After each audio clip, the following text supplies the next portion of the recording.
ধন্যবাদ। আমাদের আসলে ২ টি কোর্ট হয়েছে আজকে। একটি মাস্টারপাড়া আরেকটা এখানে। মাস্টারপাড়া সেখানে মাদক সেবনের অভিযোগে একজনকে ৩ মাসের জেল এবং ৳৫০০ অর্থদণ্ড করা হয়েছে মাদকদ্রব্য নিয়ন্ত্রণ আইন ২০১৮ অনুযায়ী। আর এখানে যেটি হয়েছিল এলাকাবাসী আমাদেরকে খবর দেয় যে এখানে ওর দোকান আছে এই বাজারে। সেই দোকানে সে ব্যবসার সাথে, সাথেই মাদক ও ইয়াবা সেবন করে। তো আমরা এসে তাকে হাতে নাতে সেই প্রমাণসহ পেয়েছি। সেই অপরাধে মাদকদ্রব্য নিয়ন্ত্রণ আইন ২০১৮ অনুযায়ী ২ জনকে ৬ মাসের কারাদণ্ড এবং ৳৫০০ অর্থদণ্ড দেওয়া হয়েছে। ধন্যবাদ। আপনারা জানেন যে বর্তমান সরকার মাদকদ্রব্য মাদক নিয়ন্ত্রণে যথেষ্ট সোচ্চার এবং কাজ করছে নির্মূলে এবং আমরাও উপজেলা প্রশাসন এবং থানা প্রশাসন সবসময় এই বিষয়ে অ্যাক্টিভ আছি। এই মাসে মোটামুটি আমাদের ১১টি মোবাইল কোর্টে প্রায় ২০ জনকে সাজার আওতায় নিয়ে আসা হয়েছে এবং আমরা প্রায় প্রতিদিনই অভিযান চালাচ্ছি।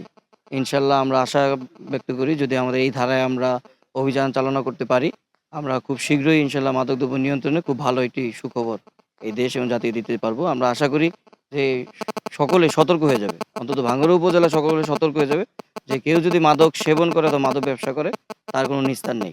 ইনশাআল্লাহ আমরা আশাবাদ ব্যক্ত করি যে খুব শীঘ্রই আমরা মাদক নিয়ন্ত্রণে একটি বড় সাফল্য অর্জন করতে পারব।